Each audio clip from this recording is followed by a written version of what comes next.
আসসালামু আলাইকুম। সবাই কেমন আছেন? আশা করি সবাই ভালো আছেন। স্বাদ ও স্বাদের গল্প থেকে আবারও আপনাদের জন্য নতুন একটা ভিডিও নিয়ে আসতেছি।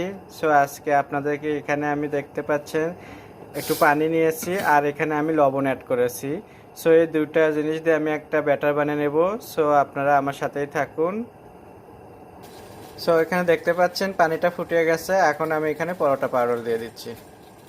সো আমি পরোটা পাউডারটা দিয়ে এখানে আবারও একটা ব্যাটার বানিয়ে নিচ্ছি। এটা দিয়ে আমি রুটি বানাবো, হাতের রুটি। তারপরে আপনাদেরকে কি বানাবো এটা আমি দেখাবো। সো এখন পরোটা কাইটা আমি হাত দিয়ে খুবই ভালো করে এটা মেটিয়ে নেব। তো দেখতেই পাচ্ছেন খুবই ভালো করে আমি এটা মেটিয়ে নিছি। এখন এরকম করে গোল্লা গোল্লা বানিয়ে আমি এটাকে রুটি বানিয়ে নেব। সো আমার গোল্লা বানানো হয়ে গেছে। এখন আমি এটাকে রুটি বানাবো। সবগুলো রুটি আমি এভাবে গোল গোল করে বেনে নিছি। এখন আমি আপনাদেরকে এটা ভেজে দেখাবো। এখানে আমি তাওয়াটা বসে দিছি। এখন আমি রুটিগুলো সব এভাবে একটু সেঁকে নেব। হয়ে গেছে, আমি এক পিঠ উল্টে দিলাম। সো এটা আমি হালকা করে সেঁকে নেব, আমি পুরোপুরি এটা সেঁকবো না। সো এরকম থাকবে, কাঁচা থাকবে। আমি এখন এটা তুলে নেব। সো সবগুলো রুটি আমার সেঁকা হয়ে গেছে, এরকম কাঁচা পাকা করে আমি সেঁকছি। সো এখন পরের ধাপটা আমি আপনাদেরকে দেখাবো কি করবো এটা দিয়ে। তো আমি যে রুটিগুলো বানাইছি সেই রুটির ভিতরে পুর দেবো দেখে আমি এখানে পুরের জন্য আমি টমেটো নিয়েছি, চিজ নিয়েছি, গুঁড়ো চিজ, তারপরে এখানে আমার আর একটা স্লাইস করা চিজগুলো আছে পাতলা পাতলা করা। আমি এটা দিয়ে এখন একটা পুর বানাবো রুটির জন্য। সো এখানে আমার কিছু সালাদ পাতা আছে, আমি এটাও দেব। সো এখানে দেখতে পাচ্ছেন এখানে আমি দুইটা ডিম নিয়েছি, দুইটা ডিমটাও আমি এখানে ফেটে নেব। আর এর ভেতরে আমি গুঁড়ো চিজগুলো দিয়ে দেবো। সো আমার এখানে ডিম আর চিজটা ফাটানো হয়ে গেছে। এখন আমি আপনাদের চুলোর যাচ্ছি, চুলে যেয়ে দেখাবো।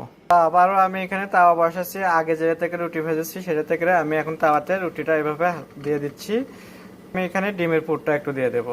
সো এভাবে ডিমের পুর দিচ্ছি আর এখন আমি এখানে টমেটো দিয়ে দিচ্ছি। সো আমি এখন এখানে কিছু সালাদ পাতাও দিয়ে দিচ্ছি।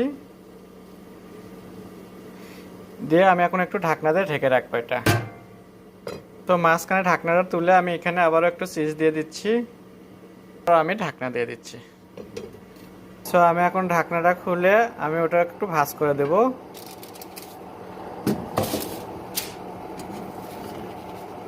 সো দেখতে পাচ্ছেন ভাঁজ করে দিছি আমি। এটাকে এখন এপিট ওপিট উল্টে আমি এটা সুন্দর করে ভেজে নেব তেল ছাড়া।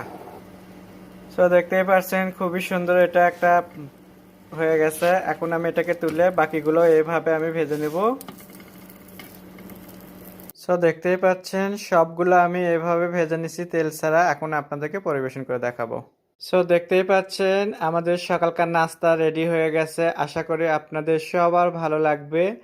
আপনাদের যদি ভালো লেগে থাকে তাহলে বাসায় একবার এভাবে ট্রাই করে দেখেন। ছোট বড় সবার খুবই পছন্দের একটা খাবার। সো আপনারা সবাই স্বাদ ও স্বাদের গল্পের সাথেই থাকবেন। আল্লাহ হাফেজ।